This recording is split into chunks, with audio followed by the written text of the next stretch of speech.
The college had a board, which Al D'Angelo, Anthony was on, and a few other members from your community board. And Doug McKee was the chairman, Judge Doug McKee. They disbanded that board.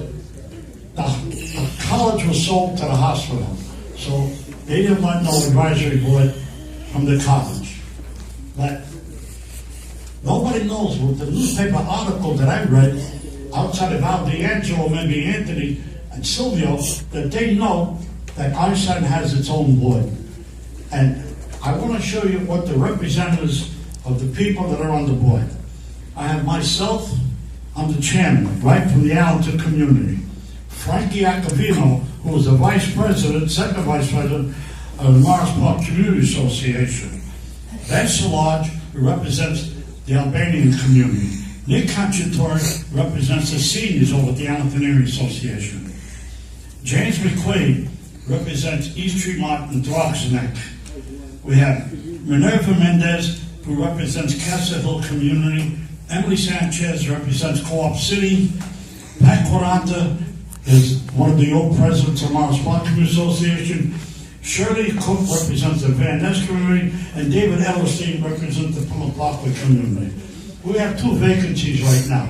If anybody on this board would like to be on, the 2 vacancies that we're looking for is somebody from Pelham Bay and somebody from City Island.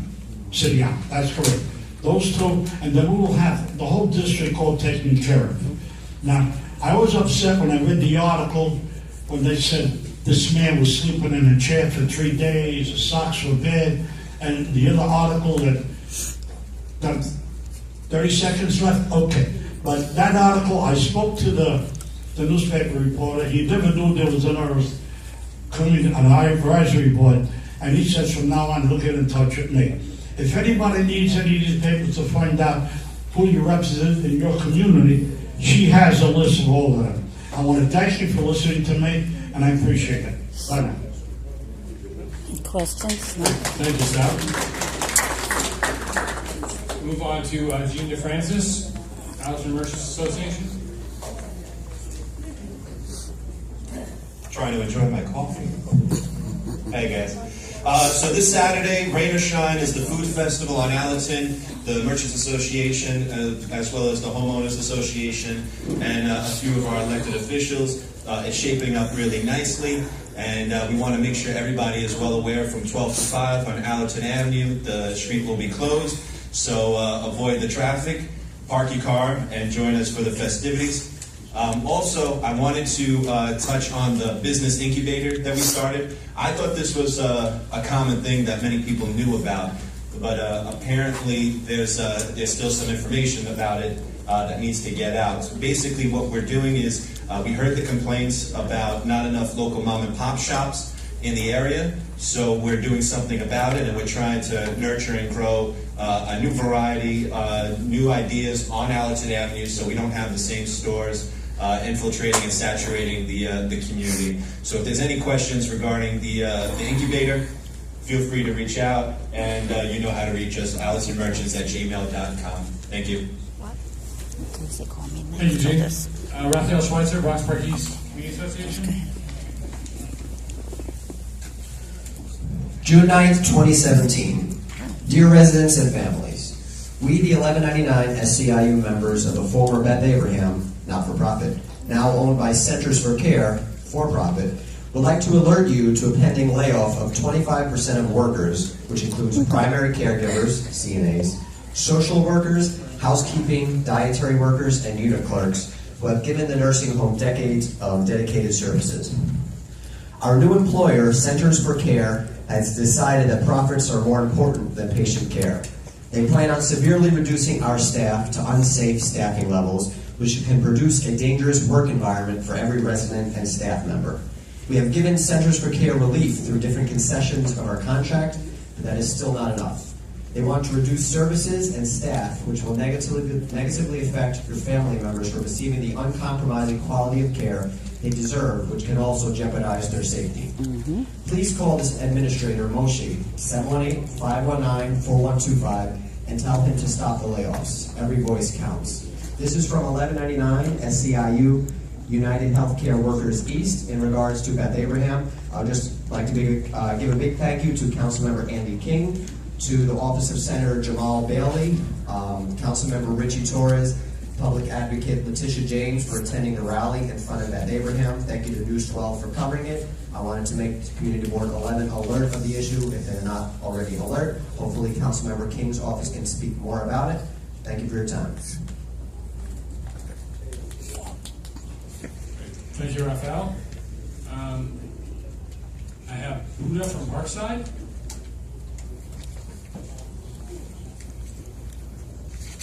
Good evening to all. My name is Buddha from Parkside. I am a founder of an organization called I Am Parkside. It's a community-based organization mentoring kids from the age of 12 to 18, boys and girls. I'm here to announce on July 15th, which is a Saturday, I really started a youth basketball tournament for kids 10 and under, 14 under girls, 14 under boys in the high school division. It's Saturday and Sunday. It ends on August the 6th. The last day of the tournament, we're having a Parkside versus Police game. You guys are more than welcome to come out. I'm serving food, giving out drinks to kids, prizes, shirts, t-shirts, bags. Just want to make an announcement. You guys are all welcome to come out. Parkside houses. You guys are more than welcome. You guys have a good evening.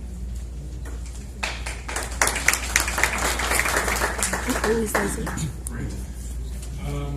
And I did get a request for the repainting of the lines from a board member of ours, and I did give to Commissioner Rodriguez, and she's looking into that. Grace Bovaglio, are you the new healthcare law?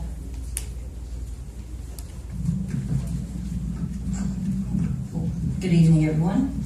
I'm here on behalf of Pastor Q English. On Monday, June 26th, they're having a town hall meeting with the office of the mayor, Jonathan Soto will be there, and I believe the Children's Defense Fund will be there. It's at 6 o'clock at the Bronx Christian Fellowship Church on Gun Hill Road.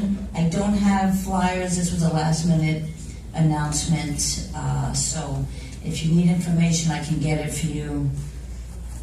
If you want my number, let me know. I'll give you my number. And but it's concerning the new healthcare law that is going to be passed. So they want to discuss the ramifications of what may or may not happen to people with the healthcare. So, questions? Okay. Thank you, Grace. Francis Collado, New York Public Library.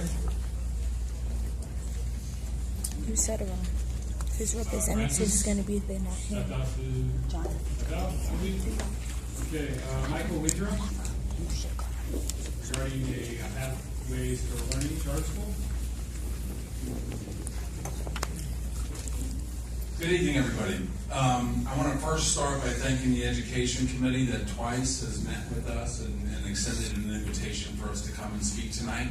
And I want to introduce myself, Michael Windrum, as a proposed school leader of a new charter school within the community.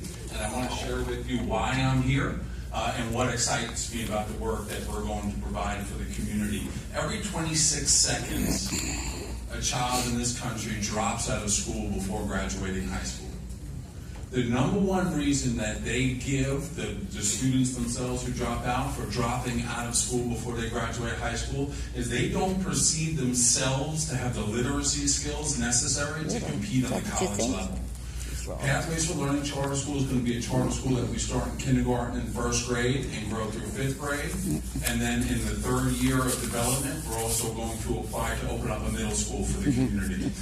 And our primary objective is going to turn back the clock, close that achievement gap so that our children know that college is not only a possibility, but it's an expectation. We're going to do that by targeting children with language-based learning disabilities and providing an exceptional program where they can get the reading skills necessary to compete in high school and college. A second feature that I'd like to share with you and for members of the community of what's so important to us, we're interested in opening up a community charter school, which means families and children are going to have an unprecedented level of choice from the moment they enter the door. Our children are going to be choosing educational options or modules at partner sites so that they can apply what they're learning in the classroom in the field. One of our partners is New York Botanical Gardens. Our children will be taking the theory that they learn in the classroom. They'll be going to get their hands dirty, and they're going to be able to complete modules to make sure that they can transfer their knowledge from the classroom into the field. We're exceptionally excited about this work, and we appreciate the time. Yes. Excuse me, hold on. Al had one first, and then we'll go to Andrea. Yeah, you mentioned twice about the help you're going to be to our community. But charter schools don't draw from the community. They draw from the Bronx. That's right. So how are you helping our community if you're bringing people from outside in when our children in the community need schools? That's Okay, right. so I'm going to speak to that to the best that I can. Charter schools by law have to operate by lottery.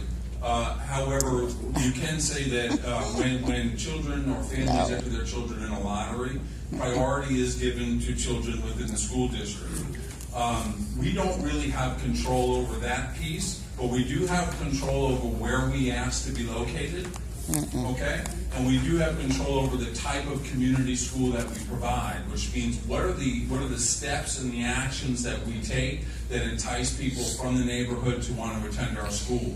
One of the things that's very important for us to say is our school will be open every second the school is open. It will be open not only to students, but also to families and siblings of students. I don't want to cut you short, but the problem is that we have many charter schools in our community. We have children in our community wishing to go to those schools, and they can't get in. Sure, and that's one of the What they're reasons. doing is they're taking students from outside the community who are being driven in, and our own students have to go outside the community to go to a charter school. And that's something that we heard at the education committee, and the commitment. Now, we cannot change the Helping our community. we cannot change the law, but what we can do is Sure can. make sure that we target your community when we're rallying people to sign up for our lottery process. So we will have a specific focus for this community in order to do our best to make sure that the majority of applicants come from your very community. We can't prevent others from joining, and we can't change the law, but we can do our best to make sure we advertise and make sure we pull children in, primarily focusing our efforts on your children within your community. Going to open in September. Well, the process right now, we're actually in the application process with the New York State Ed Department. We'd be hoping to open in September 2018. Members of our education community come in and take a look at the. I would love all of you, when we are established, I would like an open door policy for all of you to come to visit our school. All right, Andrea? If I'm asking something that you said originally, I apologize, but where is the school intended to be? So the school is intended to be in School District 11. And Where? we are also asked, Where? well, there is no specifics yet. That's You something. want to be open on a certain date, but you don't know where it's going to be. Because that's part of the process that you go through. You have to work with the New York City Department of Education and the New York State Department of Education. We're not at that step in the process yet. What locations are you looking at?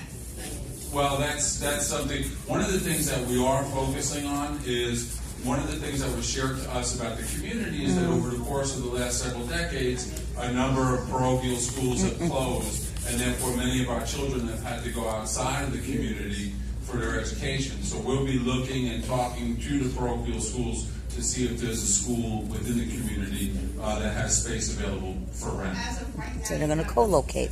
That's on location, no. You're welcome. Thank you. Thank you very much. Brian Adams, 49 Precinct Council. NG.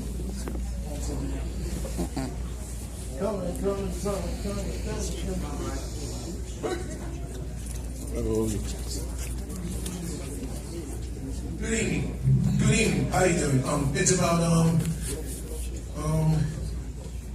the four proposed Metro North railroad stations around here. By 2019, 2020 is going to be sweet. Four proposed railroad stations in East Montpelier, Co-op City, Rochester, Van Ness, and Hunts Point. I can't wait for this. I can't wait for this in about 2 years. Is it in the planning stages, or is it going to be ribbon cutting soon? There's no ribbon cutting anytime soon. So it's a great question though for our Okay, right. Thank you very much. And guess whose birthday was it this past Monday? Yours.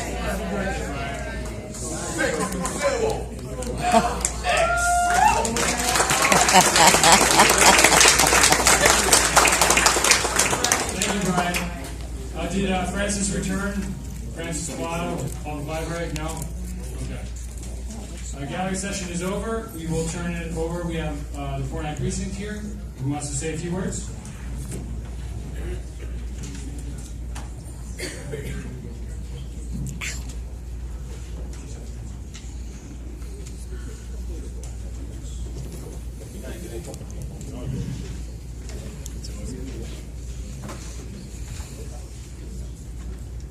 I'm Lieutenant Hickman. I'm the Special Operations Lieutenant in the 49th Precinct. Just going to give you a little bit of a breakdown and then showcase some very good arrests, some very bad people that we at the 49th Precinct have pretty much got off the street, at least temporarily, based on our crime analysis, based on our community cooperation, and the work that the men and women of the 49th Precinct do. So I'm going to give you a breakdown by neighborhood. And really our Sector Adam, which corresponds to the Van Ness section of the Bronx, really we're experiencing some record low crime numbers in all of our sectors, with the exception with one exception. Which is overall not bad. I'd like to see numbers obviously going down. But Sector Adam, our Van Ness is down 8 crimes for this period. Pelham Parkway South, that sector, which covers David, is down 1 crime. Sector Boy and Charlie, which encompasses Morris Park, that sector is down astronomically, 28 crimes. Pelham Gardens, unfortunately, up 1. But, our Eastchester locations bordering the 4-7 precinct down tremendously. Allerton, we're up a lot in that sector. And we've really zeroed in on certain crimes, for example, the crime of robbery. And what are we doing to combat that? Well, we really have tasked cops on foot, cops on bicycles, cops in cars. However we can do it, we're doing it. So you're going to see a lot more police officers on foot walking through the coops. You're going to see a lot more police officers on foot walking through the Pelham houses, and that is going to be twofold. It's going to foreseeability. It's for our foreseeability of our neighborhood community officer program. We're going to be able to interface with you guys a lot more. Now, we do have some patterns. We have some trends that are going on. People are taking airbags in the middle of the night, right? People are targeting Hondas, all right? To remove airbags, to break the car windows, to steal the rims and tires. So we're taking affirmative action on that. We did have a lot of success stories. We have a lot of success stories. Namely, number one, at least in my book, maybe if Captain Alps was here, it would be different, but Kevin Castillo. All right, this guy right here. Kevin Castillo, again, for about a period of a week, was our public enemy number 1. He did commercial robberies in broad daylight. And he targeted businesses such as the Rainbow Diner, such as the Bank of America on White Plains in Pelham, such as the Dunkin' Donuts, and as well as the 7-Eleven 24-hour market. He targeted these places in broad daylight. He was a very bold criminal. I think that he had some mental health issues. However, he still did these very heinous, very bold crimes. He's been caught. He was caught as a collective effort of people like yourselves who care about the community, and he was also caught as a collective effort of cooperation from local people in their stores, unrelated, allowing us the ability to step into their homes and allowing us the ability to interface with them in a way that is inviting. So we did have a shooting, which we really have no further information other than the facts from the initial crime scene, and that shooting occurred on White Plains Road, on Pelham Parkway South and Bronxwood, adjacent to the Pelham Parkway North. I apologize, and Bronxwood, adjacent to the Pelham House.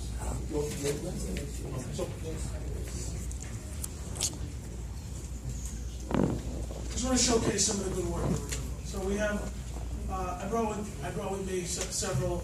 You're going to see more coming in. I want to showcase them because we do have cops that are really dedicated to this community. You're going to meet members of the Bronx of the 49 Precinct Conditions Team, and I brought with me members of the 49 Precinct Housing Conditions Team, and they focus their efforts on community relations, enforcement, and quality of life of the 3 housing developments that encompass the 49 precinct. The 80,000 residents that we serve in public housing really benefit from this team composed of 1 sergeant and 8 police officers. So I brought with me Officer Varela and her boss, Sergeant Joe Cardonis, with me today. And we're going to talk a little bit about some of the things that they've done, but while the residents and their guests of this precinct are sleeping, I have people in the midnights. They come in and they work all night while everybody's sleeping. What they're doing is tremendous work. We had a gun arrest. Right, Officer Almonte from our midnight crime locked up 4 people that had an illegal firearm in the car. About a week later, he targeted another one of our very, very big problems, car break-ins, and he arrested somebody for auto stripping, taking side view mirrors off a car. All right, we had Officer Crespo make 2 burglary arrests, which is one of the crimes that are driving our crime spike. Again, Officer Kaiser, he made 2 arrests again for a different. At this time, it was actually a female perpetrator of auto stripping, which is a bizarre event. And we're really drilling down with your help, your tips, your 311 calls, and all of your cooperation by way of the community. So I want to say before I sort of hand it off here that as a special ops lieutenant here, I really appreciate the community.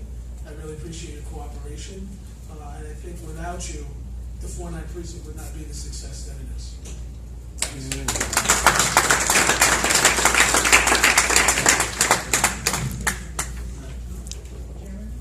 I just want to thank the 49, a perfect example of community and policing working together. There was a person exposing themselves on the other side of the parkway last week. Someone took pictures of the car and the gentleman in the car, and I believe 2 days later, they made an arrest. So again, I thank the 49, and community involvement does help the police. I just want to say thank you, whoever's responsible for our bicycle patrol officers. As far as I'm concerned, we have 49 is the best. All right, but you're right, without us, it wouldn't be that good. But anyway, I noticed that these patrol officers actually stop in the street and they talk to the people. And it's very important to have a good relationship. So again, thank you for that. We need some more. Definitely. Either thank you.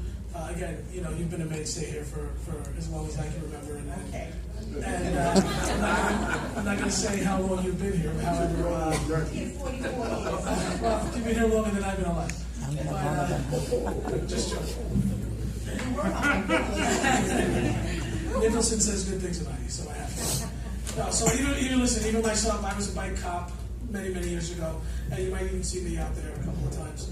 I take it personal. I think that it is a real way to not hide behind the barriers of a police car, and get out and interface with the public. So yes, the last couple of weeks, now that it's warm weather, and not too humid, you did see me out there, I'm sure. So we take that is, probably going to be the last one of our programs to go because of its success.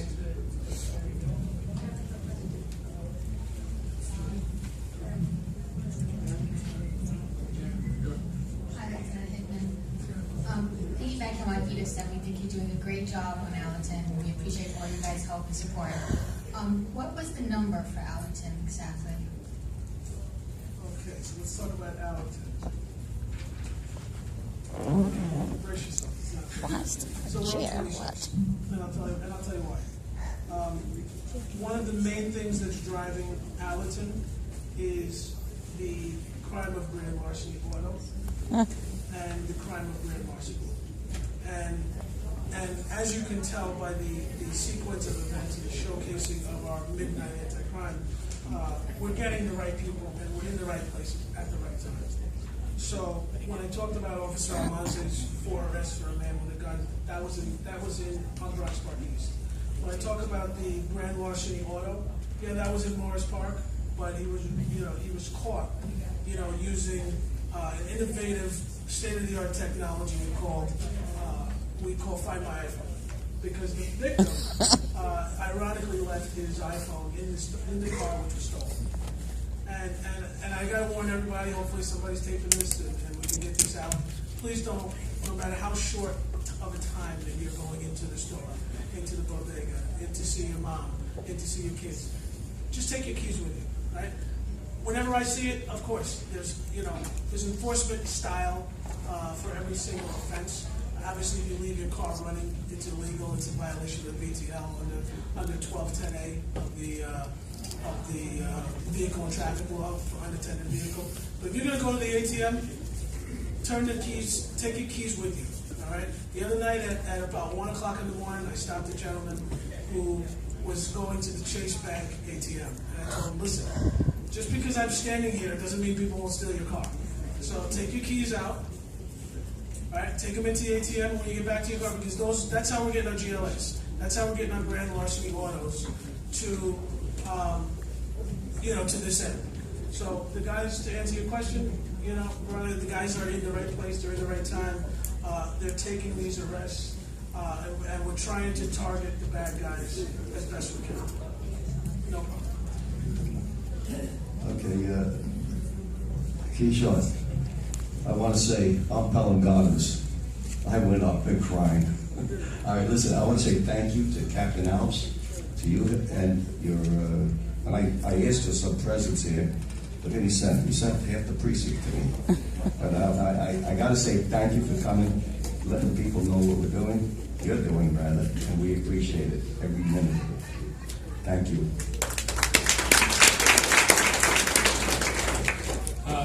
I made a mistake. I forgot to call. We have somebody from the sanitation department to speak in the gallery. Andrew, we're going to the organics program. Please step to the mic. Thanks. Good evening, everyone. My name is Andrew Coyles. I'm the Senior Manager for Organics Outreach, and I'm here tonight to explain that Community Board 11 is going to be provided with organics collection service beginning in August of this year. The Department of Sanitation is currently expanding its curbside organic service throughout the city. By 2018, all New Yorkers will have this option for organics, basically food scraps, food soap, paper, and yard waste, like leaves, grass clippings, things like that. And what the agency does, we turn this material into compost and renewable energy. So what we are going to be doing is sending a mailer to all households in Community Board 11, which explains basically what can and can't go inside of the bin. When you can expect to receive your brown bin, it's basically a brown rodent-proof bin with a latching lid.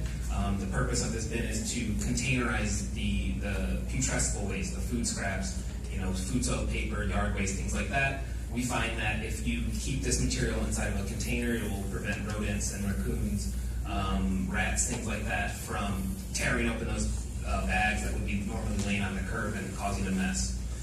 Additionally, we provide a little kitchen container or a smaller kitchen bin that's for indoors. In addition to that, some educational material which I've also set out on top of the table in the back when you came in and signed in for today's meeting. There's plenty of educational material. Please go grab some of that materials, flyers, and things like that.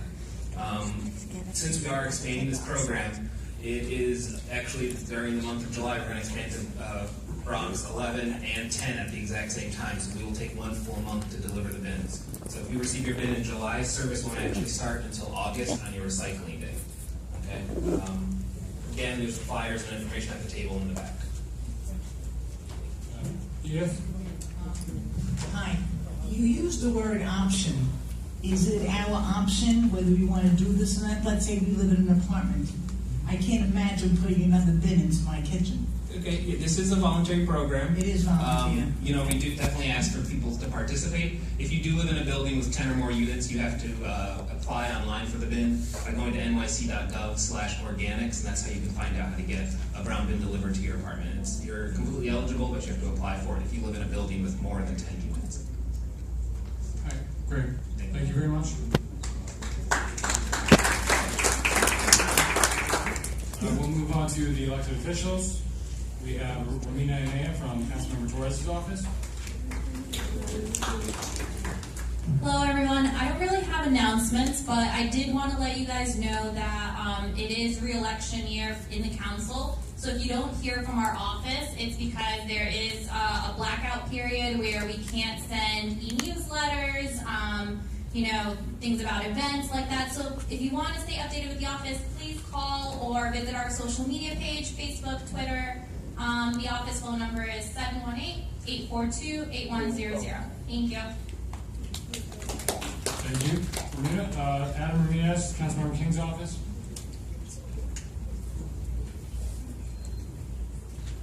How you doing? Not much to say. We are having a big community engagement day on August 5th. Before the event, which is going to be held at Evander Childs High School, we're going to be having a parade going down East Gunville Road. It's going to start around DeWitt, over by Holy Rosary, near East Chester Road. It's going to be much, much longer than our inaugural parade last year, which started around Boston Road. So a good chunk of that, going past Junior's house, going past a couple of other folks I know in Ward 11. So we'd love for you to come out. It is right on the border, but we're all one community. Raphael mentioned our participation in the rally, not much of a march, a rally the other day at the Beth Abraham site. I want to thank also Office of Councilman Torres, which that's your district. It's a couple, it's about a half mile from where our district line is over there, as well as Senator Bailey and a number of community residents that came out to support these workers. I think we can all agree that just hearing that overnight 120 jobs from our community are just gone is something that we should have concern, especially when we're talking about healthcare, when we're talking about reducing such a large amount of workforce in a facility that provides care. Obviously, that one would question: Are you going to be reducing the quality of care there at a facility in our community with folks who work in our community? So I don't have any specific details, but it is something I think that our office and a lot of folks are going to be watching closely, and we should all be, keeping our eyes open about it. So thanks very much. I have flyers for the community engagement event outside. If you have any questions, feel free to see me later. Mike, please, Marcy.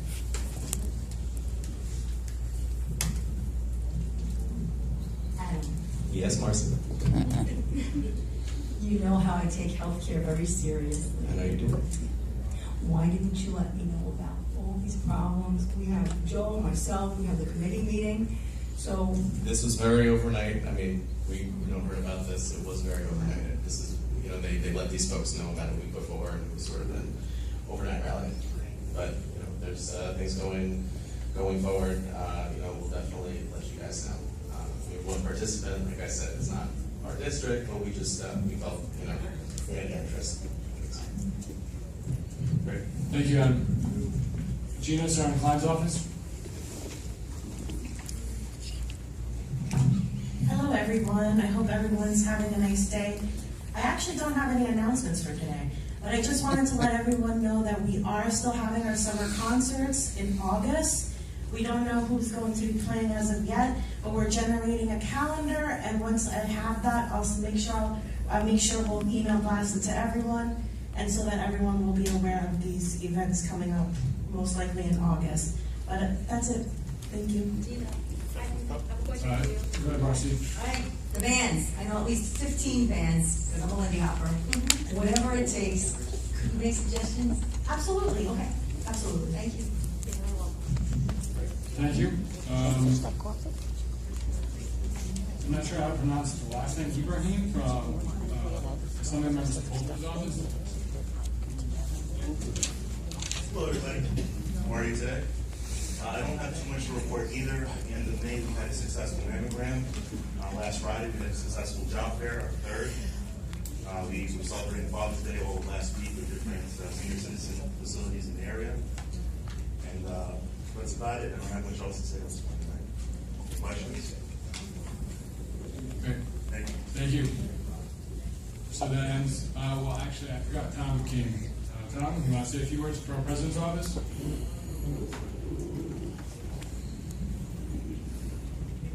Good evening, everyone. Just a couple of quick announcements. One is to congratulate those board members who received their reappointment letters over the last week or so.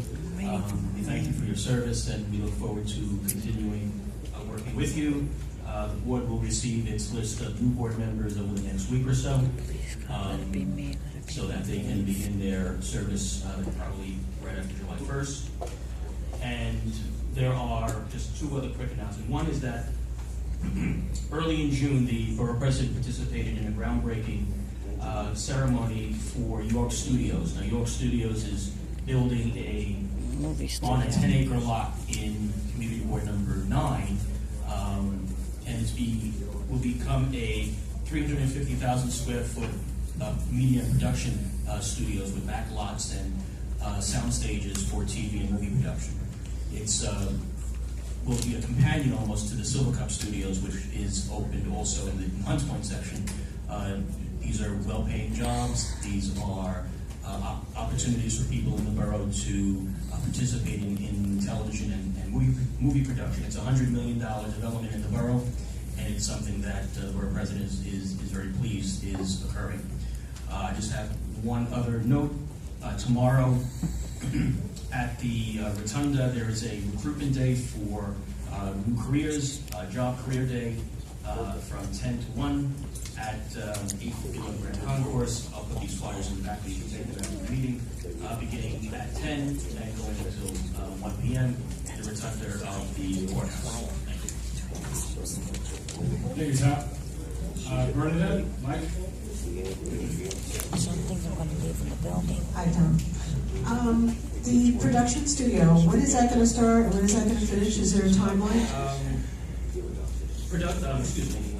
Construction just started. I think groundbreaking was only in early June. So I would anticipate 18 months at least of construction before work starts. What street is it, Community Board 9? It is, it's off the Brookner Expressway. It's where, I forgot what was there before, to be honest with you. No. I forgot. I'll get you a bit more exact location. I'll Google it. I just thought you had that information. Thank you. We'll move on to Treasurer's Report. Anytime.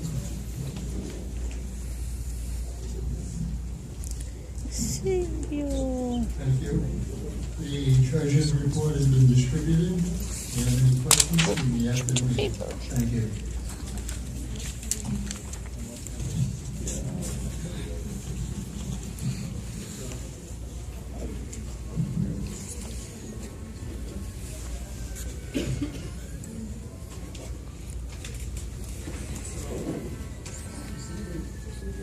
And so, in the meantime, we will move on to the District Manager's Report. I have some printouts. I'm going to take one, pass it down.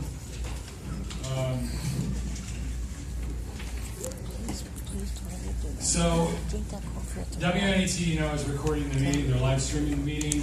This will be the last live streaming until further notice, because This is provided courtesy of Councilmember Baca's office. I did ask WNET for a quote. I still have not received that yet in terms of if another elected official or someone else would like to foot the bill.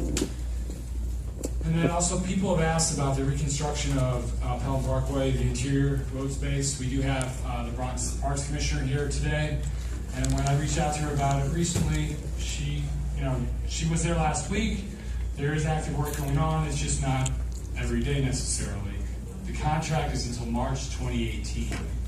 So that's going to maybe last the unsightliness might last a little while. I know we are working on speeding things up.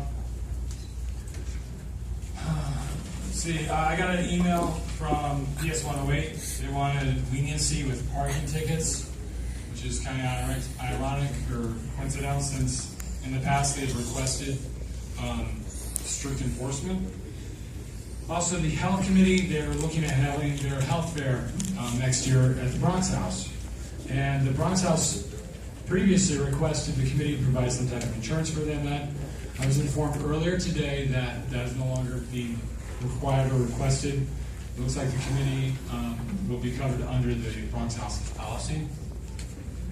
And then, as some of you know, in consultation with at least one or two other board members, Bronx Times ran a story about 706 Lighting, the supermarket there. Obviously, that's not the end of the story. But the DCA did go issue violations for that. I will be reaching out to the landlord, and hopefully we'll get some type of resolution, permanent resolution for that issue. Speed cameras, still no update on, there was a request in April or March for speed cameras on Morris Park Avenue between Williams Ridge Road and Morris Park, White Plains Road. And the biggest thing, you can't just put speed cameras anywhere. They got to be within 300 feet of the school. And I put on my DM report on page 2 part of what the fact sheet is in terms of the school zone and whatnot, the timing. So in terms of the Yonatan Netanyahu Grant Memorial that was moved to Wallace from Holland. So Parks did, I did ask for a confirmation on why why that happened again. So the path was removed at Holland as a deterrent to pedestrians crossing the parkway at unsafe locations. Because there's no nice path right now, right, to get onto Pelham Parkway at Holland. You have to go down to Wallace with the white. That's a hardship. So the issue really now is getting the memorial sign moved, which may be a local law needs to be amended. At least as in recent times, you need a local law to make a memorial sign. So I'm working with Councilmember Baca's office to do that. Make a law, what? To change that. It was there already. Ridiculous. Let's see, in terms of my last District Service Cabinet meeting, there are quite a few issues. The agenda is posted online. Remember, if you have issues that are not being addressed, and please let me know right away. So it may not get on the agenda right away, but it will get on there eventually. So I think anything else, please speak to me after the meeting. So now we'll move over to the chairman's report.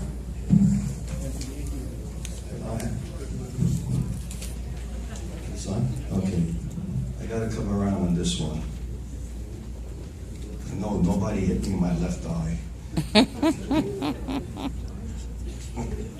think an insect got me. Okay, every year the Yankees make scholarship donations to the various community boards. Okay, this year our youth committee picked 5 candidates out to give this award to.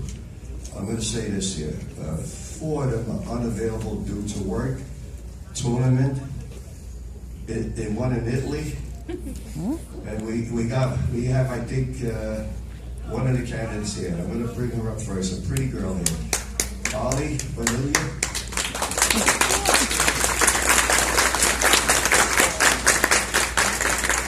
Holly, I wish it was more money for you. Maybe next year we'll get more. Congratulations. You want to give it? Let's get the TV. We're going to be on TV. Come on, guys. Hey, Jeremy. Come on, get us on TV. Come on. You're on, Tony. Funny. All right. become transparent.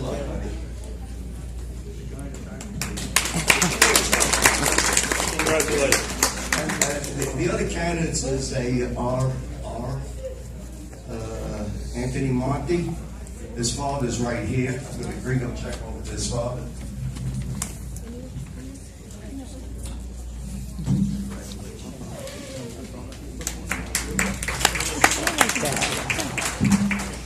And Sabrina Musto. Guess what? Guess who's going to get it? It's her sister. Congratulations. And finally, we have somebody in Italy, but I believe the sister's here, or the aunt, to receive. And that's for Gianna Fregali. Congratulations. You should get The everybody. last one, we have to check in the office, but they come back from Italy, we'll give it to them. Okay, now, throughout the year, Jeremy has his PSC meetings, and we call people, when we get the 311 complaints, we call people. And there's 3 people we want to identify that this year, that we want to give them a plaque. They deserve it. They deserve it. Because every time we call them, they do the right thing. They take care. They may not be successful, but at least they try. That's important. So the 3 we're going to identify this year, from sanitation, Jose Serrano. This guy checks into the office every day. He checks into the office. What can I do for you? And he's not here, unfortunately, but we have a plaque for him. The next one I'm going to identify, we have a new park commissioner this year. And since she got here, she's been our best friend. Every time we call her, again, she'll solve the problem, or she'll look into it and get back to us with the results. But I want to say this here, she's been getting a lot of work with this Pella Parkway, a lot of abuse.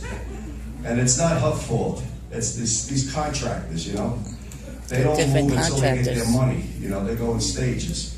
So, but that Pella Parkway is going to get done one of these days. And from what I see now, it's going to look beautiful. They started, I think, on the lower end. She was cracking the whip last week over there. But I want to bring up Iris. Iris, well deserved.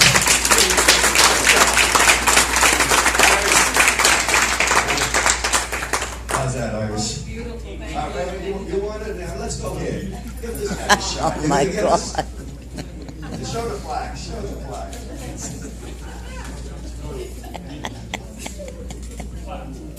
Oh, read it. May I? Yes. Bronx Community Board 11 would like to thank Bronx Parks Department Commissioner Iris Rodriguez for her dedicated service and commitment to the welfare of our district, our community. Thank you, Tony.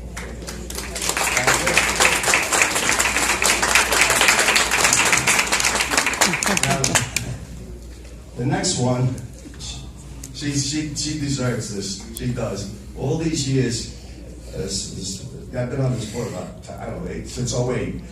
And I know this young lady, and she always did the right thing, DEP. And she gets a lot of noise from us. She does. But she always has an answer. She gets back the same, within the same day with an answer. And I want to identify her. Effie Artizone. Would you please come up?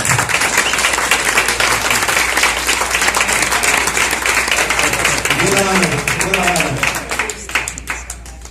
There we go. We got it right. Now, let me read this, otherwise Jeremy's going to yell at me. Bronx Community Board 11 would like to thank DEP Bronx Borough Coordinator Effie Artizone for her dedicated service and commitment to the welfare of our district, June 22nd, 2017. And I mean this, Effie. Iris, I mean it too for you too. And I want to say thank you guys, all right?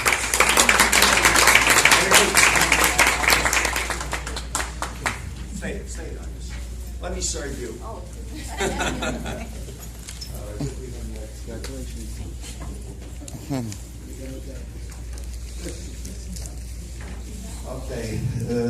first I want to say something.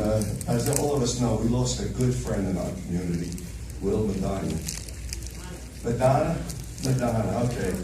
I always call him Will Madonna. It's not, there's a little Irish twist there, but Will was at all our meetings. He was all at the association meetings, everyone. He was always there for us. And he always had some good news to give us and some bad news. And we're going to miss him. We're going to all miss him. And the way it went, I was with him that Thursday evening, and we were having a nice time, me and him. Next thing I know, Saturday morning, he passed on. He went to heaven. That guy had to go to heaven, all the work he did. He was a great man. Our community's going to miss him. We're going to try to do something, get something named after him in our community. We're going to work on it, okay? And hopefully the city council think about maybe naming a street after him. Let's look around for one, okay? We have one already in mind. We'll try it. So, okay. But let's not forget it. He was a good friend. Everybody. Thank you on that. We have our carnival. Every year we have that. Iris, thank you very much. We had 2 more days this year. Iris, thanks. But our carnival is in the same place. What do they call that over there? Bronx Park? Commerce Mall. Bronx Park East, Commerce Mall. We have it starting on August 15th. It goes to the 28th of August. Okay? Wow. It's a nice thing. We never have no trouble. We like a little more attendance. Last year it was, I think, a lot of rain this year, right? Yeah, we got hurt last year. This year it's going to be good weather. And finally, Pelham Parkway North reconstruction. Listen, all I can tell you there is maybe they're going to start in the summer. Maybe. 2019. No, I really don't know. The guess is maybe this summer they'll start. Yeah, I'd rather they just leave it. I understand the contracts were signed. Yeah, the winner. We got the winner. Forget it. Right. Just leave it alone. Don't work on it. Right. And you want to know something? We're paying for the repaving. We're paying for the repaving. From 40 million, it's up to 119 million. That same piece of wow. land, right? And they're going to repave what they did. So I says, yeah, 119 million. I would do it too. But anyway, that's about it. I could say right now, nothing really that great, except for giving the plaques out and the Yankee Awards out. That was my honor, my pleasure. And I wanted to now turn this over to, who's up next? Not you. So if you hand it back to Don, Tony? All right. And then... Don, it's all yours. So then we go on to the reports. He did it already. Yeah, I know. We're going to go to Siri. That mic is for that, the stand. So, yes, we did. Well, you guys... Tony. So, Tony, did you just hand the mic to... So, Don has a mic? So, in terms of committee reports, we have an election this year. So, we were going to turn it over to Veronica for the nominating committee, who I believe already handed out the ballots, her and Sandy. So... Is there anyone who did not get a ballot? Anybody did not get a ballot? Anybody paying attention? So we got 3 positions up. Okay, so each of you should receive 3 ballots. Positions that are up for voting today are second vice chairperson. Joanne Rubino is listed on the ballot. There's also an option to write in to somebody else if you have another idea, or to abstain. For treasurer, we don't have anyone listed on the ballot, but you are welcome to write in the name of the person you want to vote on for the ballot. Sergeant at Arms, we have Frano Segreda listed. Also, you could write in another person if you so wish. Well, there's no one listed on the treasurer ballot, unfortunately, because Silvio was not available to be here for the meetings, so he was not able to accept the nominations. So as soon as you do the balloting, we'll go around and collect, and that'll be it. So if you have you completed? Please make sure you sign each ballot after you've made your vote. if you want your vote to count.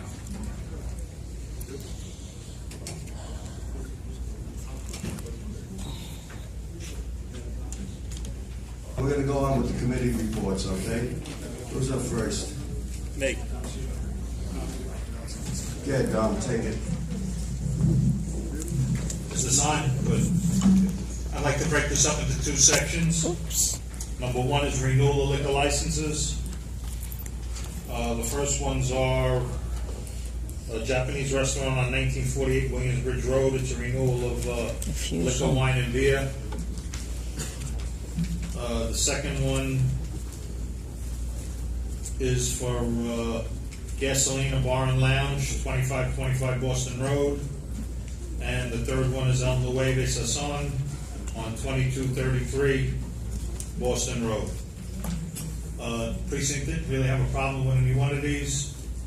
Bottom line is we'd like to make a motion of no objection. Anybody second it? Discussion? All those in favor?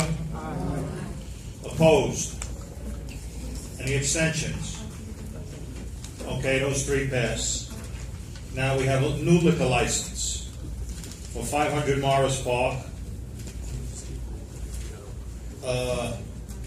We had a problem with the application, and the bottom line is we waited till the next week to accept the paperwork because somebody had a death in the family and they left the country for a while and when they came back. But the bottom line is we made them sign stipulations, no live music, no DJ, no jukebox, and hours of operation.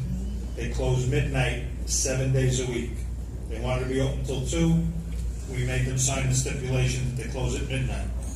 Now, the one thing is that some people might object to is they do have a pool table in the thing. The committee allowed it. I would like to make a motion, we send a letter of no objection. Anybody second it? Any discussion? Where is 500? Morris Park. I know where. What the other Morris Park? It's almost by the train station. Adams Street. Okay, thank you. Go ahead. Yeah, Mike, please.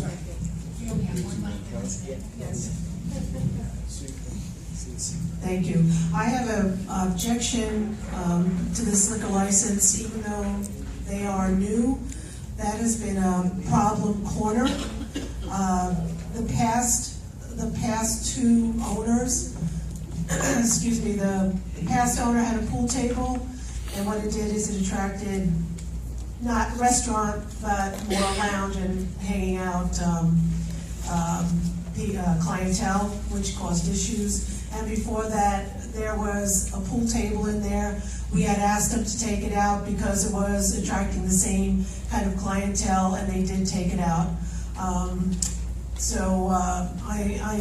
have objection to this because it's doing the same thing once, twice, three times, and then expecting people that we really don't know to care about our neighborhood as much as we do. So I really do object to that. And also, they are, even though it's at 200 feet next to a house of worship, it's 236 feet next to a house, close to a house of worship. But my main objection is the pool table because of what kind of clientele that it's going to attract. Thank you. Okay, I'd like to respond to that. Would you like to say something? Go right ahead.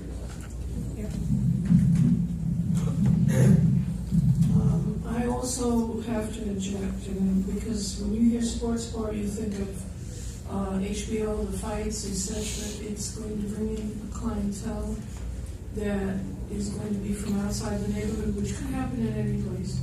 But there's not a lot of sit-down space in that place for people to sit down and have a sit-down restaurant. They're going to have to prove themselves to me first before I would give them the license. I'm sorry. Well, if I'm not mistaken, they're already open without liquor. Number two, discuss this with the precinct, And I have all the faith in the world in our lieutenant, which I'm sure is gonna be there on a regular basis like he is in all of the other drinking establishments. He was at the meeting. I did discuss this with him in length. And the bottom line is, sometimes when you get new people, you actually have to give them a chance. Now, the other place was open till 2, 3 o'clock in the morning. You cut this person down 3 hours a day, 7 days a week. I mean, there's only so many restraints you could put on something. Okay, and just the pool table seems to be the only real objection. Sometimes you just gotta cut some people, a little slack. Down for the vote. Lieutenant would like to say one? Yeah, go ahead. Just the people who, the members of the board who had, reservations, per se, on this location. Again, like Dominic said, we do take affirmative action against violators of the state liquor authority, and the rules and regulations. This particular place, when I saw it on the agenda, I had the old There's a guy sitting there. operators folder pulled from my office and delivered here. And you're right. I mean, this is a stack of papers. This represents all violations from the owners that you know. These 15 or 16 violations represent all the bad things that happen there under the old ownership. So that's why, I think that when they do open, they should put a big sign that says under new management. And I have no problem giving them a second chance. We are relentless when it comes to our nightlife establishments. And I can attest to that. Everybody that comes up for renewal keeps on saying how they're persecuted. And I keep on telling them, you are not the exception to the rule. You are the rule. Everybody says the same thing. He is in every establishment on a regular basis, all the time. So that said, I'm gonna go out on a limb here. I know we're being recorded. I'm gonna personally guarantee that, you can cross your fingers if you don't need it, I'm gonna personally guarantee that this place does not become a problem in your neighborhood. I know you live there. So I take that personally. I have family that lives in Van Ness, so I don't treat that better than any other neighborhood, but I know, what it means to have that sense of a quality of life.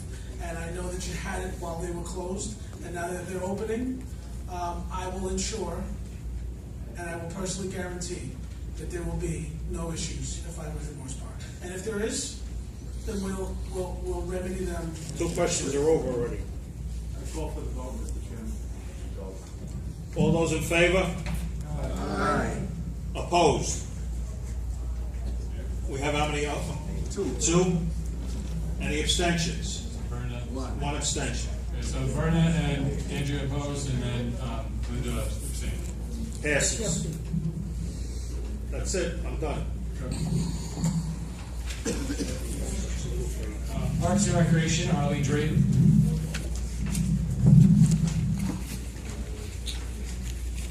These are the issues.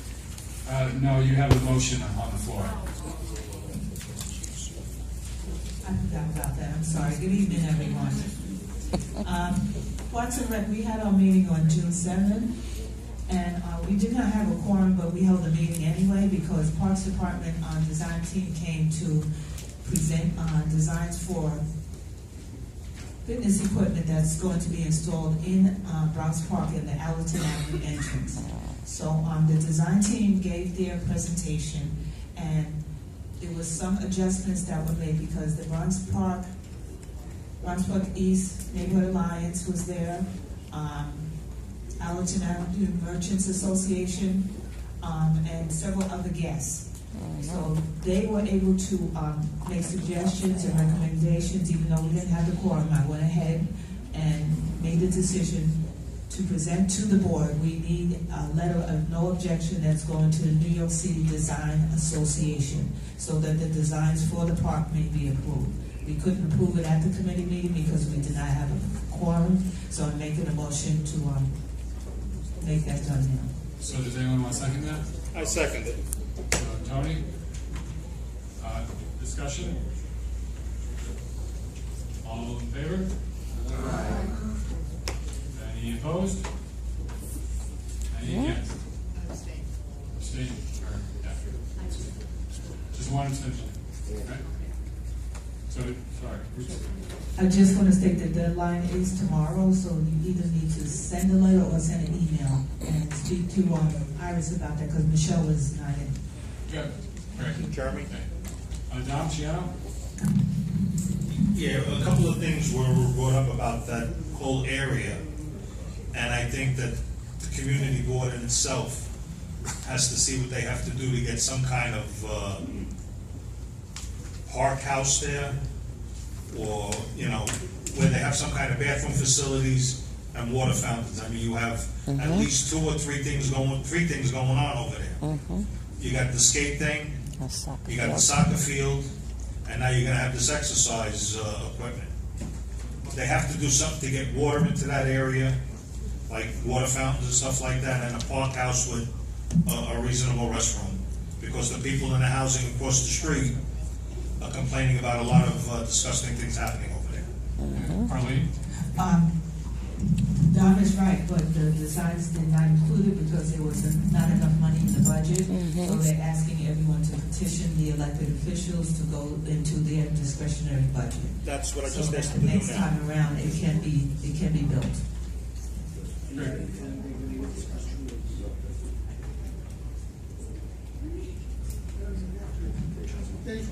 So, all right, thank you. Transportation, Daisy Rodriguez?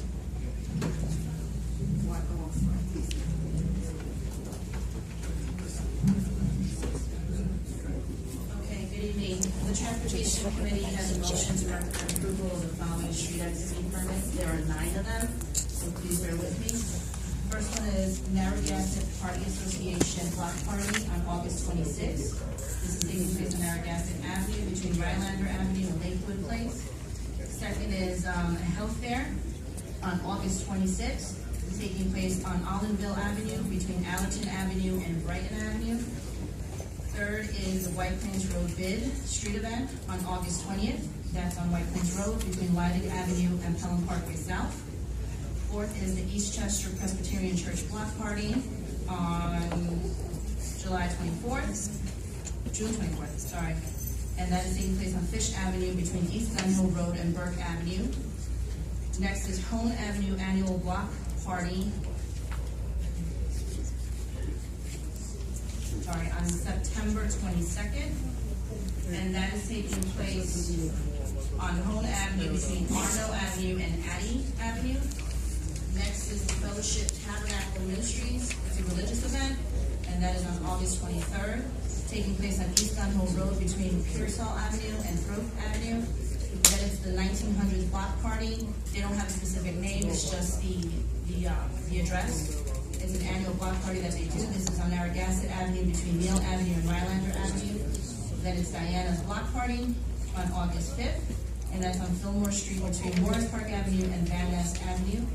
And then it is the ACTA Block Party on August 19th on Barker Avenue between Allerton Avenue and Brighton Street. And that's our very own Janice Walcott. So I'm asking, is there a second? Any discussions? So Edith, and then Bernadette. Mike, please.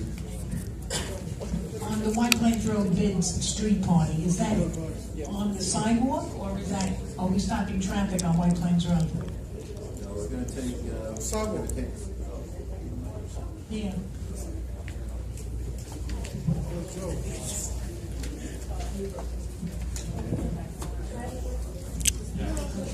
The White Plains Road bid will take the area that's directly in front of VX Sports. That's as far wide as we're gonna go.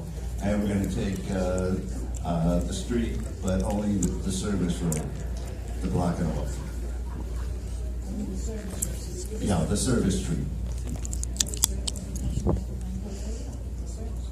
Yeah. I'm just curious, because we were never allowed to have anything on a block or whatever, because we couldn't stop traffic. Now we'll be able to stop traffic on the service road, which is gonna present a lot of chaos for the traffic going down. Well, actually, that's not gonna do that. It's only one little spot which means that they'll be parking behind that, they'll be parking in front of it, and we're only talking about, I don't know, 25, 30 feet. No. Then you're gonna love the sidewalk there. So before we go on, Bernadette, I think Daisy's going to withdraw her motion because there's a point of order from the Borough President's office. We're going to vote on Joe separately since Joe is here, so Joe can recuse himself. So, yes, sound good? Okay. So, would you want to, I guess, make a motion, 2 motions? A motion for approval to accept all the motions with the exception of the White Plains Road bid. So, second by Sandy. Bernadette, is your question pertaining to the other ones? Yeah. And Joe's? Okay, go ahead. Oh, okay. I have a question with regards to Diana's block party. This is new, isn't it? No, Chris, right, she's had this block party in the past. Yes. She interrupted for like 2 years and it started again. What? She did it before 2 years. No, she didn't. Yes, she did. Okay. Yeah, I need to see that paperwork because I live right there. Okay, and I don't remember anything on Fillmore Street. So I don't know what date that was. I lived literally right on the corner and I would have known if something was blocked off. Is it the full block that's being blocked off or is it a sidewalk? It's a full block. It's a full block. Okay, the last time we had something in Van Nest was with the Tabernacle on Morris Park, which was a huge fiasco. Okay, I do not remember this at all. I don't know how. Nobody remembers this. So we'll confer tomorrow. And also, can I point out that August 5th is also the Feast of St. Dominic? So around the corner. And I just want to know, was this on last month's agenda? Because I don't remember seeing this, even though it was entered. No, they weren't prepared to come to us at that point. Okay, but it was entered on April 22nd. Can I make a request from the committees? And I think I brought this up to the chair already, that when there are certain things that are specific to board members, that they just shoot them an email and let them know that there's something going in your area, that check the agenda, because not all of us check our agendas all the time, because, and if there was anything on Fillmore Street, I'm like a bit flabbergasted right now, because there's no way I would have approved this, and I don't think anybody else would have.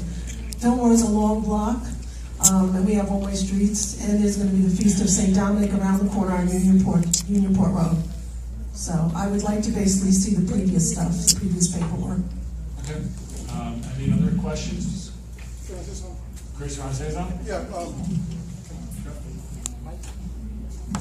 Usually what happens at the Transportation Committee meeting, we give rules and regulations that we have formulated when it comes to not blocking the whole block, meaning what? That I have to keep by law 15 feet from the curb, free of any obstructions. So if people gotta go through, cars gotta go through, emergency gotta go through, they can go through. There's parking on both sides? No, they cannot park over there. They're gonna get signs from the police to remove the cars.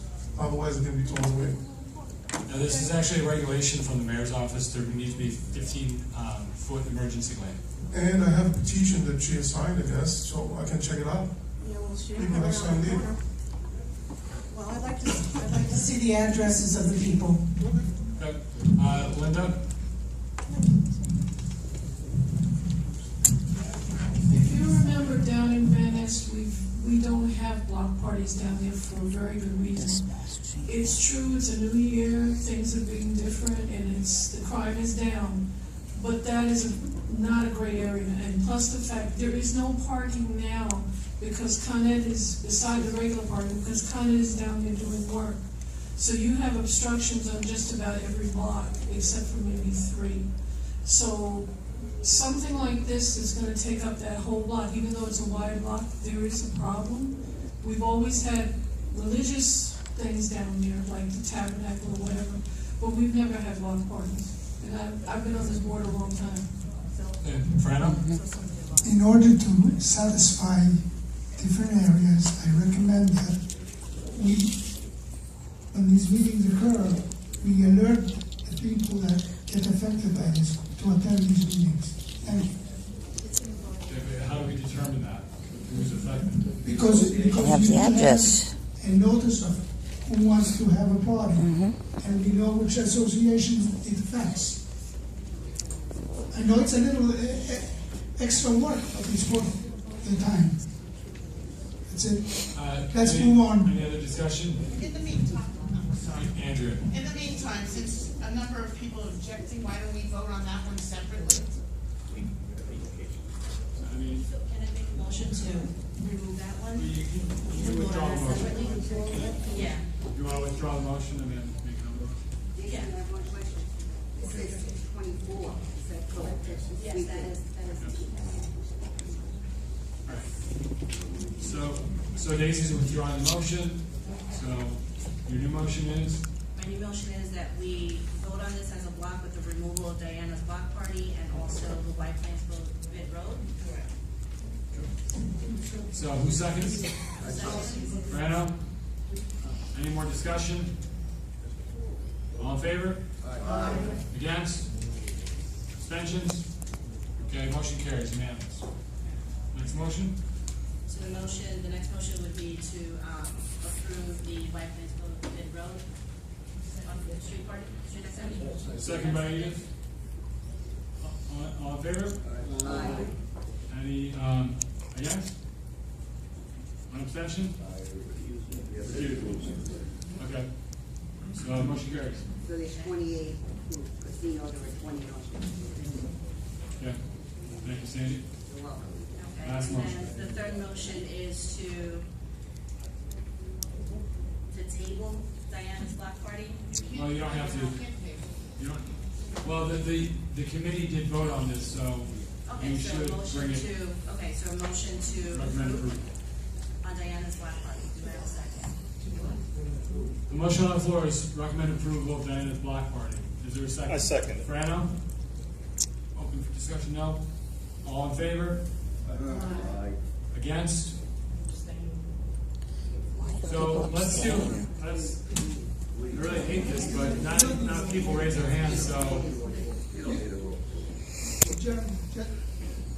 In order to prevent roll call and then waste of time, just take the hands that are voting We no. know that there are 20 non. Thank you. You got it.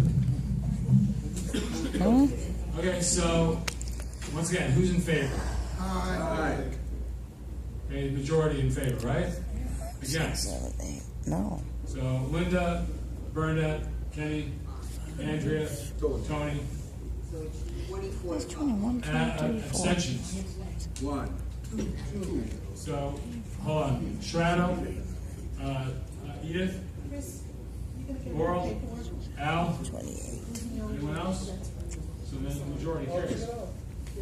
So motion carries. Thank you. Land use, Joe McManus. Thank you, Mr. Chairman. The land use didn't have a official meeting, but on June 15th, we had a town hall meeting, and in conjunction with Assemblyman Sepulveda, the Morris Park Community Association, Van Nest Alliance, and Community Board 11 Land Use Committee, we had a developer from 500-508 Van Nest present at Einstein his new plans for that project. I'd just like to thank Einstein, Anthony Vitaliano, our chair, and Jeremy Warnicki for getting the space. It was perfect. They had a screen there so they could put up their PowerPoint presentation. On the follow-up to that, I did email the Morris Park Community Association and Van Nest Alliance to say that their follow-up, if they'd like to, is to vote on the project again, because they're on record as being against it. The Land Use Committee is not going to take up the issue if the both community groups are on record voting against it. So I got an email today, just a few minutes ago, from the developer Sachs, wanted to know what was happening. He said nobody responded to the email I sent out, so I thought I'd bring it up and just for information. On June 29th, the meeting was canceled. It doesn't say why. The meeting was canceled because the developer cannot make the meeting. They can't meet with us till after July 10th. And Brian Adams brought up something about the train stations. Yes. The Community Board has just at the last meeting sent a letter in an email form to city planning and to study all the areas and the streets around those possible train stations. Now, I was on the phone myself, Jeremy, and the fellow from city planning, and the guy from city planning was very happy that the community board was interested in looking at that as a complete rezoning. So I would suggest, again, any community groups that are around those train stations, take a serious look at that and see what they would like to do, because once those things hit, and I think right after this Tappan Zee Bridge is built, that'll be the next things coming. The Kosciuszko Bridge is done. All the airports are being done.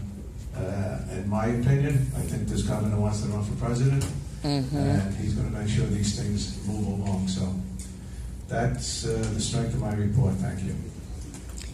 Can't be president when Thank you're you in as well, jail. Mary Ellen, for helping arrange that meeting. 3:15. Leadership Committee, Al D'Angelo. Good evening. The Leadership Committee met. We okayed the calendar for September and the agenda for this evening. Okay, Dr. Patel, Community Development. Mike, please, needed.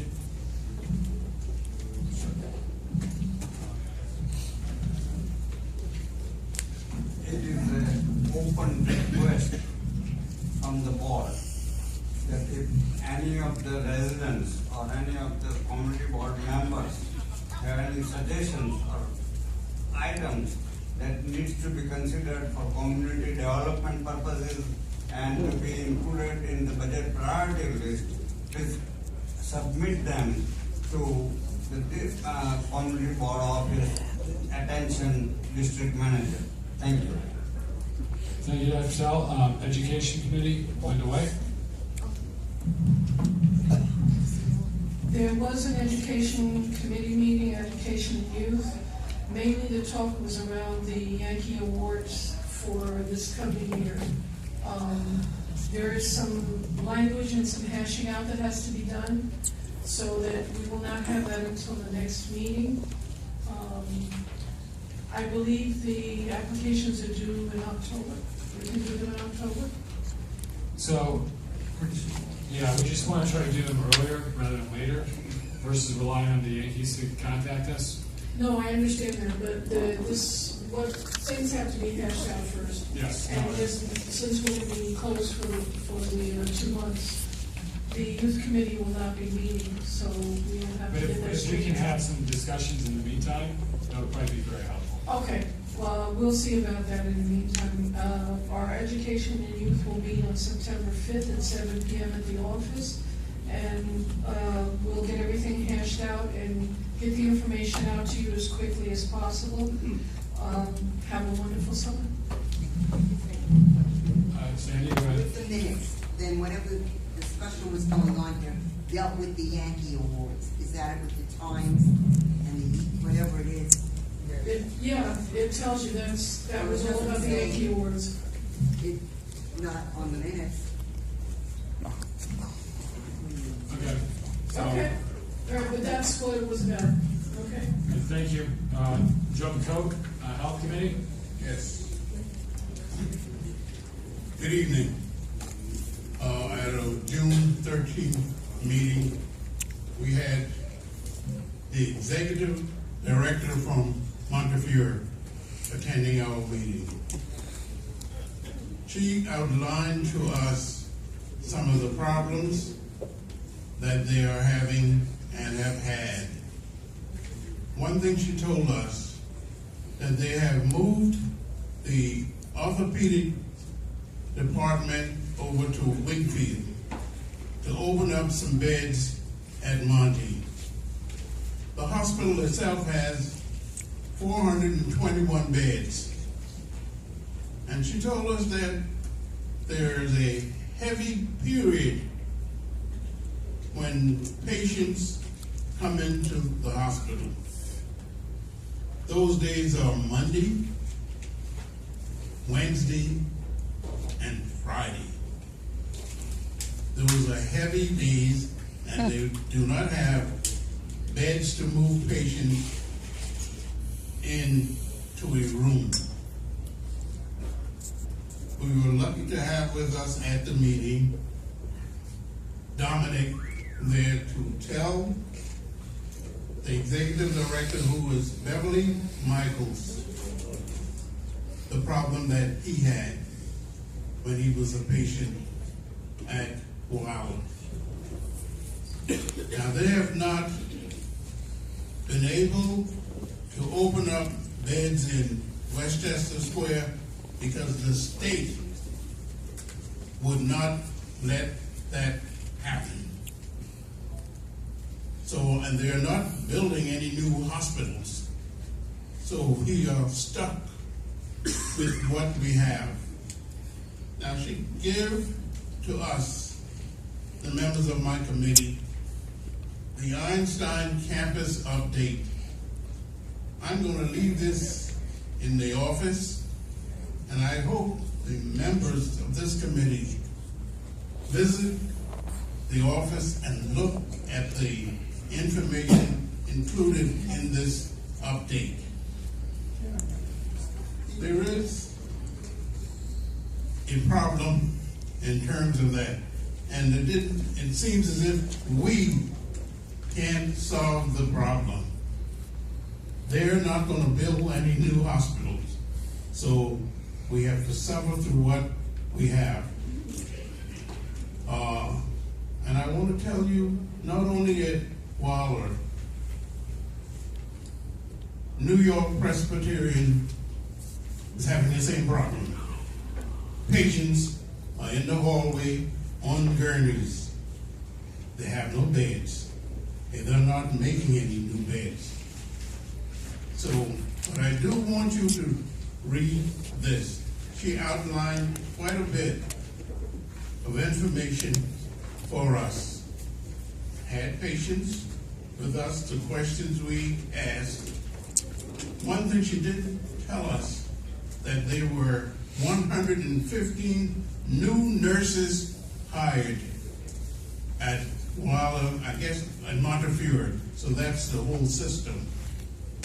And one thing I learned that she said, and it reflects back to my wife is a former school teacher. What happens when a nurse is out? They have an office. If that person calls and said, I'm not coming in today, someone gets on the phone and calls nurses who are not in that day and call them in to come in to sub for the person who's out. Now, most of us, all of us should know that happens in the public school system. When a teacher is out, there's someone there very early in the morning when the teacher calls and said, I'm not going to be in, that they called some substitute teacher to come in. They do the same thing at Weiler Hospital. So we've been complaining and giving Beverly and a hard time in terms of the emergency room and not have nurses to cover. But she indicated to us that they do their best to call someone in to cover when a nurse is out. I didn't realize that until she was telling us that. It's just like the public school system. When a teacher is out, that they call someone to come in to substitute for that particular nurse. Now, I'd like for the members of the committee, not only the committee, but the members of the board, to read the minutes. It gives you an insight in terms of what Mrs. Michaels told us about what is happening at Walla. Now that's my report. The other part of that, we have an opportunity to have a screening event. And we want to have that screening event for diabetes, blood pressure, HIV. We want to have this in the fall. Montefiore has some money for that kind of program. So we are going to sponsor something in the fall in terms of that. But it was an educational experience for us when she went through this and explained what's happening at Wilder and the number of people that come to the hospital on Monday, Wednesday, and Friday. I mean, this, overwhelmed what they have there. So there will be no new beds. Okay. Anything else, Joe? Because John Ciano had something first. And then Sandy, and then Al. Okay. So, Don?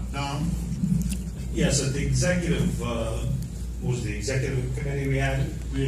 Leadership committee, I brought that up, and Frano came out with the fact that 8 or 9 years ago, some committee got together and decided that the state of New York said that we don't need any more beds, in the hospitals, and everything you said is 100% true, Joe.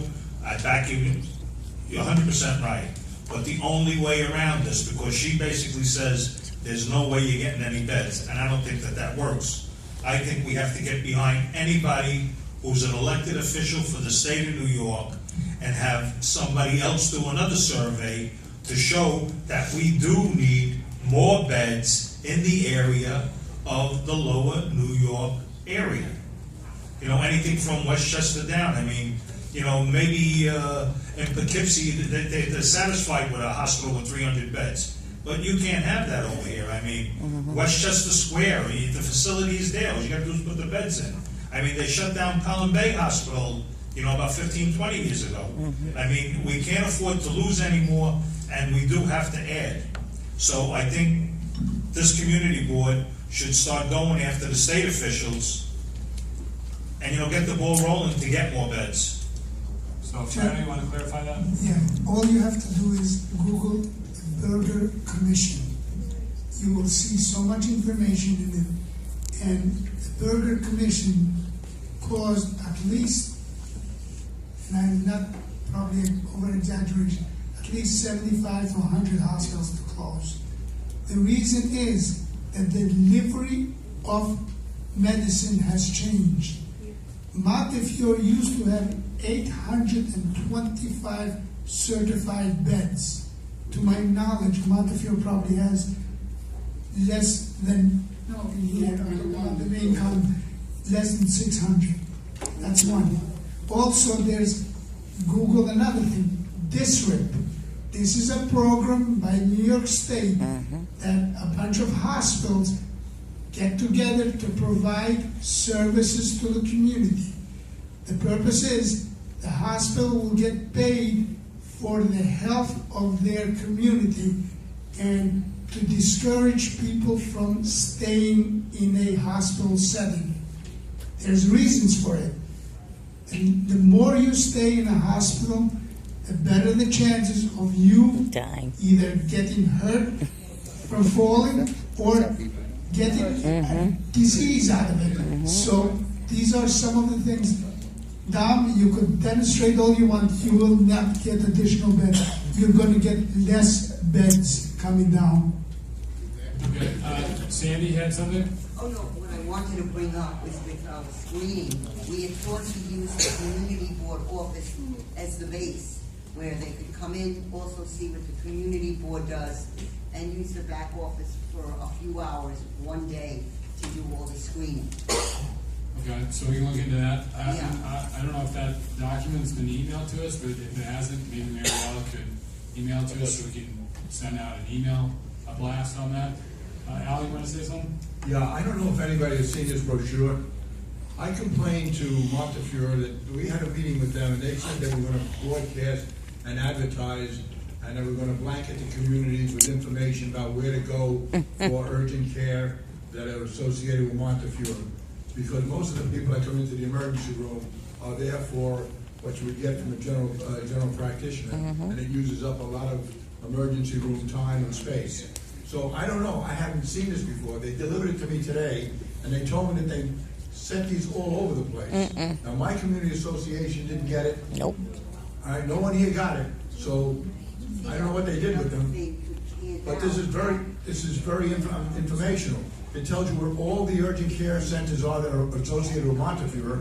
So if you're a patient of Montefiore's and you want to stay in their computer system, you go to any one of these places that are listed, and it'll go into the computer where your doctor's associated with it. They're associated with the hospital. Now, they dropped them off and said they had paper the community with them. Good, I will let them know. So we'll follow up on that. All right, Linda? Yes, we're talking about Monty and what they call the five families, Columbia, New York Presbyterian, etc. But your city hospitals are in just as bad, if not worse condition, because with DSRIP, we're going to get hit once the Affordable Care Act dies, and it's going to eventually die. Right now, they have let go over 500 people in the past month from all 11 hospitals. Everything now for medicine, as Fran was saying, is ambulatory care. So in other words, they want to keep you well, so you're coming in for clinic or whatever it might be, but it's not to stay in a bed. And Al, if I'm not mistaken, Jacoby went from 620 beds, we're down to 450 or 400. And they're not going to give any beds back. Like he said, it's just not going to happen because everything is turning toward ambulatory care. So they don't want you to use the emergency room unless it's a life and death thing, but there are people who don't have primary cares, so they come in for toothaches, menstrual pain, etc. And it just clogs up the emergency room. Not that you don't want to treat these people, but if they went to an urgent care, it wouldn't be the same as somebody coming in for an accident or a gunshot wound or something like that. But your city hospitals are 1.8, if I'm correct, $1 million down that we're looking at, and we're trying to get 1 million rather. And they've made it for this fiscal year, but we don't know about 18. And the mayor promised that no unionized people would be let go, but nothing's promised to anybody. We're just glad we have jobs, but you need to be looking at Jacoby as well. Okay. Great. So I guess, well, housing's not here. Do we have a vote tally yet? Yeah, we have it. Okay, so let's return to the nominating committee. Also, Veronica or Sandy, we forgot to mention that remember, for at least those of you who've been here for a while, your votes are public at some point. They don't have to be made public tonight, but by law, they have to be made public, period. So it's nice that you fold them up, but we have to unfold them and count them, and it's going to be public anyway. So, Sandy, go ahead. Well, thank you for letting them know about the vote, because I was going to do it, but that's fine. All right. For the second vice chair, it was Joanne, 29. Okay. For the Sergeant at Arms, Fano, 29. 29 votes for in favor, though. It was like unanimous. Any against? Any abstentions? No, I'm going to get to that. That's why I saved the treasurer. There were 23 votes for Silvio and 6 abstentions. And that's it. That's why I knew that there was 29 people. So there's no against, and there's only just 6 abstentions. They were unanimous for the sergeant. All right, so Silvio, did you abstain? They did. I have to look at the paper. I asked him personally. Okay. All right, great. Thank you very much, Sandy. Public safety, Martin Morris. Actually, public safety didn't meet this month. In the calendar, we have the next meeting being September 20th, but that's actually a Jewish holiday, so it's going to be changed sometime within the next 2 months. But that was it. Yeah, so here the back is something that changed. Sanitation, Tony Signorelli? Sanitation did not meet. I don't need to meet. Thank you. Thank you. Old business? New business? Old or new?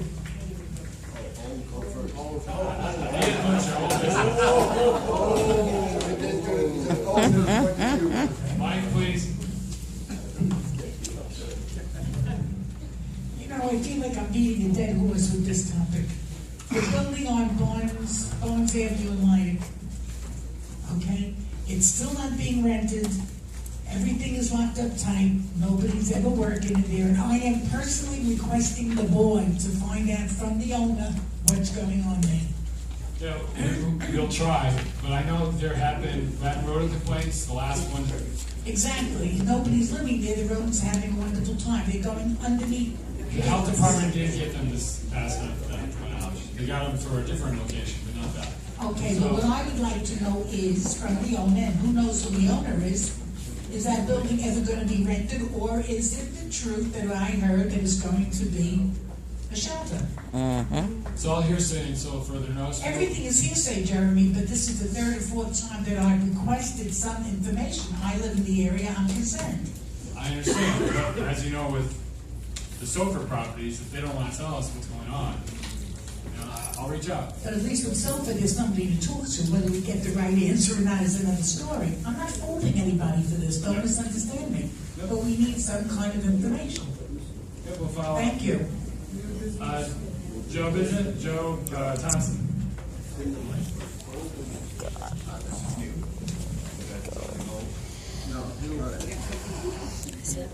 No, I just want to make an announcement that National Night Out Against Crime will be August 1st, which is the first Tuesday in August. It's going to be at Commerce Mall. All groups are invited to come and set up a table. So that's Morris Park, and Bronx Park East, and all the rest of the organizations. Also, just for people who've never been there before, we do have the largest national night out in the Bronx. Usually we had it on Pelham Parkway, but the commissioner feels, and rightfully so, that Parkway is not a park, and it does create a dangerous situation for children. Because it's not fenced in, and it's close to a speedway. Yeah, we've used it as a park for decades. So we were able to get Commerce Mall. She was very pleased with that. Last year, they did a tremendous job in not only providing us with equipment, but also cleanup. So Iris, you're right on, Iris. She does a tremendous job, and she deserved the award that she got. So anybody who wants to, any organization, except for election, anybody who wants to sign people up, you can sign people up to vote, but if you're a Democrat, you're going to have to sit with a Republican, because it cannot be just one party that you represent. Yeah, that's the way it should be. Other than that, we welcome everybody, and please get in touch with Hazel Mura, or you can call me and tell us that you're confirmed. Joe McManus, Mike, please. Pass it down.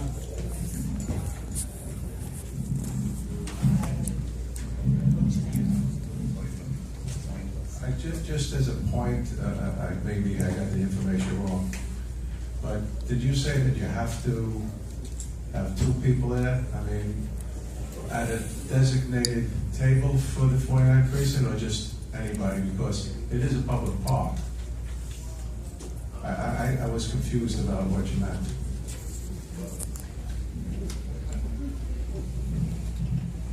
I'm going to repeat it in a louder voice.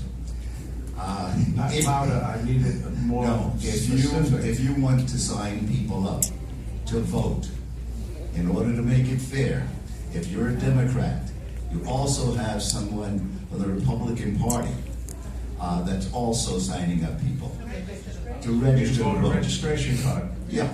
Oh, okay. So you have to have one of each. I'm saying it's a public park, it shouldn't have to be two people. Well, I'm afraid that's the way it's going to be, Joe. That's not, well, it's a public park. I mean, you can't restrict people unless that's a Parks Department rule. Well, it's a police situation, it's a police involvement, it's sponsored by the police department, we are agents of the police department, and these are the rules. Yeah, Schneier. So I think Bernadette first. It's freezing. Oh yeah, I'm sorry, Tony was first. Tony, go ahead. All right, thank you.